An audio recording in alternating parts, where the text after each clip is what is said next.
Bonjour tout le monde. Hello everybody. Goeiedag iedereen. Aujourd'hui, nous allons attaquer la saison 2 des questions économiques et financières avec le docteur en économie appliquée Bruno Coleman, qui est également Head of Micro Research au sein de la banque de Grove Petercam. Nous allons évoquer les taux d'intérêt. Quels sont les comportements des marchés financiers aujourd'hui en Europe et aux États-Unis?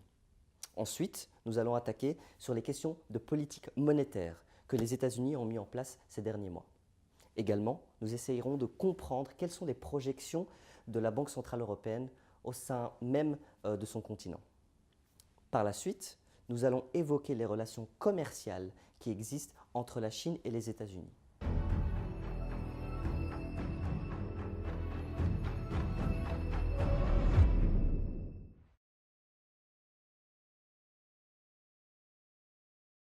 Bonjour Monsieur Coleman. Bonjour. Je vous remercie aujourd'hui de pouvoir continuer notre saison 2 concernant les questions économiques et financières. Donc nous allons commencer par des questions plutôt liées au taux d'intérêt. Donc la première question, Monsieur Coleman, les taux d'intérêt sur les livres d'épargne sont bas. Ils atteignent le minimum légal même de 0,11%.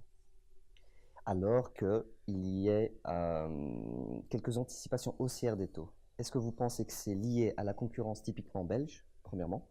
Ou deuxièmement, est-ce que c'est lié au taux court du marché interbancaire? Mais c'est un contexte très particulier parce qu'aujourd'hui le taux d'intérêt est plus bas que le taux d'inflation. Ce qui veut dire que si quelqu'un dépose son argent, ses économies sur un compte d'épargne, il perd en vérité à peu près 2% de pouvoir d'achat, ce qui est énorme. Alors pourquoi est-ce que les taux d'intérêt sont si bas? Parce que la Banque centrale européenne a elle-même imposé des taux d'intérêt négatifs aux banques qui placent elles-mêmes leurs liquidités auprès de la Banque centrale. Et par un effet de contamination, par transitivité, tous les taux deviennent extrêmement bas. Aujourd'hui, en fait, les banques devraient presque facturer les dépôts d'épargne qu'on leur confie, puisqu'elles-mêmes, si elles reçoivent l'argent en excédent, doivent le placer à un taux d'intérêt négatif auprès de la Banque centrale européenne. Mais pour protéger l'épargne publique et ne pas décourager l'épargne, on a maintenu un taux minimum de 11 centimes.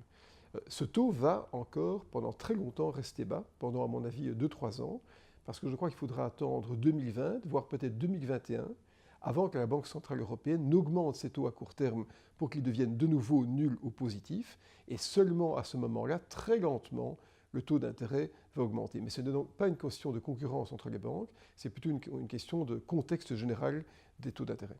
Donc la sous-question liée à cette première question, donc selon vous, épargner aujourd'hui ne permettrait pas de préserver le pouvoir d'achat du citoyen belge? En toute certitude, mettre son argent sur un compte d'épargne ne permet pas de maintenir son pouvoir d'achat. On perd 2% de pouvoir d'achat. Maintenant, ce qui est important de garder à l'esprit, c'est que c'est ce qu'on appelle de l'épargne de précaution. C'est de l'épargne qui est immédiatement disponible, qui n'est pas à risque, qui ne fluctue pas. Et donc, pour des besoins nécessaires, que ce soit des études à financer, une maison, des dépenses courantes, c'est important de garder de l'argent sous forme de compte d'épargne, mais tout en sachant que, bien sûr, le pouvoir d'achat diminue. En fait, ce seraient des taux d'intérêt qui seraient valables si on était en déflation, c'est-à-dire si l'inflation était négative, mais ce n'est pas le cas. L'inflation est redevenue positive, et en Belgique, elle est même supérieure à ce qu'on constate dans d'autres pays.